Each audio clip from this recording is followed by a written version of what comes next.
Olá, tudo bem? Eu sou o professor Emerson Miranda e vou ministrar o curso de Física para as turmas da terceira série do ensino médio. Na aula de hoje, vamos trabalhar o assunto chamado de magnetismo. Vamos à tela. Este ramo da física surge com a descoberta desta rocha, ou seja, desta pedra que vocês estão visualizando aí. Esta pedra, ela foi descoberta numa região da Ásia, chamada de Magnésia. Ganhou o nome de magnetita, que significa pedra da magnésia. Essa pedra, venha para mim, essa pedra intrigava a humanidade já há algum tempo. Inclusive, um filósofo grego chamado Tales de Mileto foi o primeiro a tentar sistematizar o que ele conseguia observar quando aproximava determinados objetos a essa rocha. Detalhe, Tales de Mileto está há vários séculos antes de Cristo. Esta rocha, que hoje sabemos que é um ímã natural, também era de conhecimento dos chineses. E foi justamente eles que, com conhecimento dos efeitos dessa rocha, vai produzir um instrumento que vai ajudar a impulsionar as navegações no século XV. Que instrumento é esse? É a bússola. Exatamente a bússola. Esse instrumento tão importante, ele vem dos conhecimentos dos efeitos desta rocha, que é o nosso ímã natural. Hoje, sabemos que esta rocha é um óxido de ferro. E é justamente esse elemento ferro em sua composição que vai fazer com que essa rocha tenha essas propriedades magnéticas. Propriedades essa que nós vamos estar olhando, observando agora, no próximo slide. Vamos lá, o slide? Observe que nessa animação, nós temos ali um ímã e temos alguns objetos sendo atraídos por esse ímã. Mas eu quero que você, aluno, fixe o seu olhar na cor que é dado a este ímã. Porque essa cor está marcando para você que um ímã tem duas regiões. Uma chamada de norte e outra chamada de sul, que nós definimos como sendo o polo norte e o polo sul. Venha para mim. Todo ímã tem um polo norte e todo ímã tem um polo sul. Tenha isso no seu coração. Vamos dar uma olhada na primeira propriedade de um ímã. Vamos voltar à imagem? A primeira propriedade de um ímã é que quando um ímã é colocado na beira de um outro ímã, ele pode sofrer atração ou pode sofrer repulsão. Aí você perguntaria para mim, professor, como eu vou conseguir identificar se este ímã ou estes ímãs estariam sofrendo atração ou repulsão? Então, olha esta figura. Nós temos dois ímãs ali aproximando-se, porém, de um lado você tem o polo norte e do outro você tem o polo sul. Volta para mim, nós costumamos dizer que quando você tem dois ímãs, cujos seus nomes são diferentes, próximos uns dos outros, nós chamamos isso que essa interação que vai ser criada vai ser de atração. Então, nomes diferentes iriam se atrair.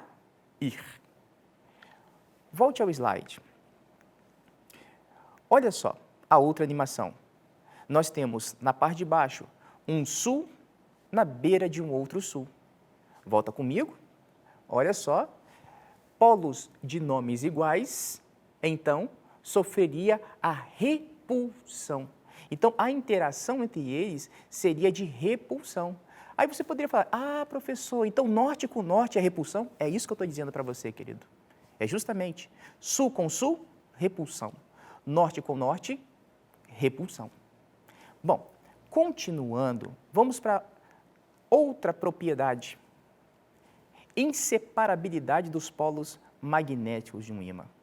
Observe que nessa figura nós temos um ímã na parte superior, um ímã em forma de barra, que tem um polo norte e que tem um polo sul. E tem um tracejado no meio dele. Imagine você que se você quisesse tentar separar o polo norte do polo sul e quebrasse o ímã ali naquele ponto, naquela divisãozinha, naquela marcação no meio, Quando você fizesse isso, você iria se assustar, porque você não conseguiria separar esses polos. Quando você quebrasse, surgiria dois novos ímãs. Olha na figura, na parte de baixo ali, ó, na segunda. Você quebrou o ímã, fragmentou o ímã de cima, veio de ter separado os polos, surgiu dois novos ímãs. E você pode estar tentando quebrar cada vez mais na tentativa de separar os polos, que você nunca conseguirá fazer isso. Agora você poderia me perguntar, mas professor, por que eu não consigo separar esses polos do ímã? E a resposta está quando nós vamos fazer uma avaliação na estrutura do material que compõe o ímã. Nós temos que olhar de forma microscópica para entender por que não se consegue fragmentar. Então, volta comigo. Detalhe, você nunca vai conseguir separar os polos de um ímã. Por isso que a segunda propriedade é inseparabilidade dos polos magnéticos de um ímã. Avançando, vamos olhar então agora um pouquinho para dentro da estrutura da matéria, para entender melhor de onde surge ou como surgem essas propriedades que nós presenciamos no mundo externo. Observe que você tem ali uma agulha e eu estou pegando um pedacinho dessa agulha e estou ampliando ela para você. Este pedacinho ampliado, você consegue perceber que está sendo setorizado, tem vários pedacinhos ali. Em cada pedacinho daquele tem bilhões de átomos. Então, em cada pedacinho daquele ali, são aglomerados de átomos. Cada um desses pedacinhos com milhões de átomos, acontece algo muito interessante. Um único átomo, ele pode manifestar um campo magnético à sua volta. Então, volta. Um único átomo, ele pode manifestar um campo magnético à sua volta. E quando ele manifesta, um único átomo manifesta ali um campo magnético à sua volta, nós temos naquele pequeno segmento um aglomerado. Então, estes campos irão interagir e o resultado da interação desses aglomerados pode fornecer para você um campo magnético com uma direção e com um sentido bem definido. Então, volte ao slide. Observe o primeiro setor à sua esquerda, na parte superior. Aquelas setinhas vermelhinhas, está marcando para você que aquele aglomerado está gerando um campo que tem aquela orientação. Mas agora, olha no conjunto. A este setorzinho que está manifestando este campo, nós chamamos de domínio magnético. Então, neste pequeno pedaço, eu tenho vários pequenos domínios magnéticos. E esses domínios, cada um independente, está tendo ali orientação de campo magnético, nessa nossa figura, que está aleatório, desalinhado. Quando nós temos um desalinhamento desses domínios magnéticos, nós mencionamos que este material não manifestará as características magnéticas. Então, eu poderia usar que esse material está desmagnetizado. Então, vamos dar uma olhada na segunda imagem. Observe essa segunda imagem. Você tem os domínios magnéticos e, neste caso, eles estão ordenados, tem uma orientação. E quando os domínios magnéticos estão orientados ou ordenados da forma que você está vendo, nós vamos dizer que este material vai poder apresentar propriedades magnéticas. Mas você poderia perguntar a mim, professor, você disse que o átomo ele pode manifestar essa propriedade magnética, pode surgir em torno dele um campo magnético de um átomo. Mas o que geraria este campo magnético neste átomo? Então, vamos ao slide, olha lá.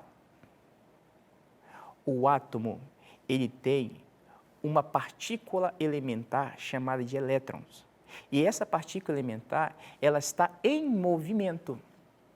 E o movimento orientado de uma carga elétrica, cria-se um campo magnético à volta.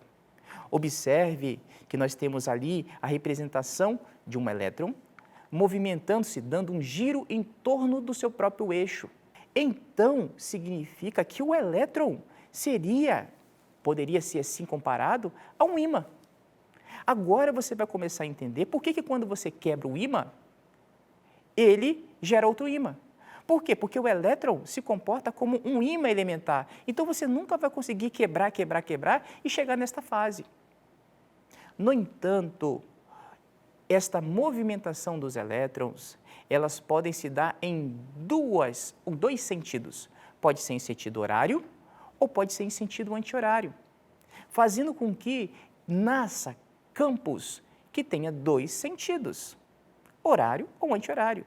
E estes campos, eles podem interagir. Quando você tem elétrons girando em um sentido e outros girando em outro sentido, a interação entre eles anularia, né? Seria uma soma de vetores, daria uma resultante zero. Daí vem a ideia de que muitos materiais, os elétrons ali dispostos, têm uns orientações em um sentido, outros em orientações no outro sentido, e essa interação geraria um campo magnético nulo. Então, foi por isso que eu disse que alguns átomos poderiam manifestar essa propriedade magnética, porque um número grande de átomos não vai manifestar. Por quê? Porque estaria em equilíbrio. Bom, não é só o spin que é encarregado de criar este campo em torno do átomo. Vamos a um outro. O movimento de translação do elétron em torno do seu núcleo. O elétron é uma carga, estaria girando em sentido ordenado. Então este movimento também criaria uma indução magnética. Ou seja, estes dois movimentos, um de rotação e outro de translação, explica por que surge no átomo esse dito campo magnético. Vencido essa parte, quero que você foque o seu olhar agora naquela imagem. Para mim é muito importante. Olha o que nós temos. Nós temos um ímã, disposto ali, um lado norte e um lado sul. E em torno desse ímã, você consegue ver as deformações magnéticas que este ímã está criando no meio ambiente. Essas linhas nós chamamos linhas de campo magnético. Observe que em cima dos polos, essas linhas estão mais densas, enquanto que ao redor deles, elas estão mais espaçadas umas das outras. Observe que do lado nós temos uma figura que eu gostaria de explicá-la para você. Nós temos uma folha de papel e abaixo da folha de papel ali tem um ímã. Em cima da folha de papel nós jogamos limalha de ferro. Quando nós jogamos limalha de ferro, devido ao campo magnético criado pelo ímã, essas limalhas de ferro vão se orientar. E quando elas se orientam, vão adquirir esta configuração que você vê na imagem. E aqui que vem um detalhe. Olha nos seus polos, tem muito mais limalhas compactadas, mostrando que ali nós temos uma densidade maior dessas linhas de campo. Por que isso é importante? Porque no futuro, quando nós formos estudar um pouquinho melhor lei de Lenz, lei de Faraday, nós vamos falar de uma grandeza chamada-se de fluxo magnético. Então, nós vamos precisar entender um pouco dessas densidades. Mas, vencido essa parte, vamos agora a uma parte interessante. Olha lá. As linhas de campo, elas têm uma orientação. As linhas de campo, elas saem do polo norte e vão em direção ao polo sul. Observe, que o nosso norte nessa figura, que está pintada em vermelho, está ali, as linhas saindo dela, olha a setinha mostrando para onde elas estão indo para o polo sul. As linhas de campo são importantes que você entenda, porque é através dela que nós vamos conseguir definir um outro elemento importante, chamado de vetor indução magnética. E na nossa figura, eu escolhi um pontinho que eu coloquei ali, ó, dentro da linha de campo, esse pontinho está em azul, e é neste ponto que eu quero definir qual vai ser o vetor indução magnética. O vetor indução magnética, para você defini-lo, você vai ter que passar naquele ponto que você escolheu uma reta tangente a essa linha de campo. Você vai tangenciar, vou colocar uma reta tangente. E o sentido deste vetor vai ser o mesmo da direção e sentido das linhas de campo. Ou seja, voltando, vamos passar uma linha tangente, e essa linha tangente, aquele ponto vai marcar a direção, e o sentido do vetor indução magnética vai acompanhar o sentido das linhas de campo. Vamos à figura, olha lá, ó, um vetor tangente, e naquele ponto as linhas de campo estariam mostrando ali o nosso sentido. Aí você perguntaria, mas para que, professor? Eu preciso entender isso. Eu falo para você, filho. Se nós colocássemos uma bússola naquele lugar, essa bússola iria interagir com este campo. E o ponteiro dela iria assumir uma direção e iria assumir um sentido. E é justamente essa direção e sentido assumido pela bússola que nós estamos aqui utilizando recursos para defini-lo. E a nossa bússola, ela vai adquirir a direção do vetor indução magnética e o polo norte da bússola vai adquirir o sentido do vetor indução magnética. Vamos à figura. Olha lá, ó, estou colocando ali uma bússola. Olha, nós estamos colocando essa bússola com a mesma direção do vetor, que é esse vetorzinho vermelho, e o norte está ali posicionado no mesmo sentido do vetor indução magnética. Bom, você poderia falar, mas me explique um pouco melhor. Vamos fazer outro. Olha lá, ó, vou escolher outro ponto. Outro pontinho azul, escolhi. Vamos traçar uma reta tangente ali e vamos acompanhar as linhas de campo. Olha lá, um vetor tangente e naquele ponto as linhas de campo apontariam para a sua esquerda. Então, o nosso vetor magnético ali estaria com a direção horizontal e o sentido seria da direita para a esquerda. Se nós colocássemos uma bússola exatamente naquele ponto, ela deveria ter a seguinte orientação. Ó, a direção do ponteiro da bússola deveria assumir a mesma direção que do vetor indução magnética, que nesse caso é horizontal, e a parte norte dela, que é aquela parte de cor mais em destaque, assumiria o mesmo sentido do vetor indução magnética. Então, é assim que você vai definir o posicionamento de um ponteiro de uma bússola em torno de um campo magnético. Espero que você tenha entendido. Vamos avançar. Alguém já deve ter dito para você que a Terra tem um campo magnético. Isso porque a Terra se comporta como um gigantesco ímã. A Terra, ele se comporta como um gigantesco ímã. No entanto, esse gigantesco ímã, ele tem um polo norte e tem um polo sul. Olha na figura, vamos observar a figura. Se tratando da Terra, o polo norte deste grande ímã, então nós estamos... Volta comigo, por favor. Não foge não, filho. Pensa na Terra.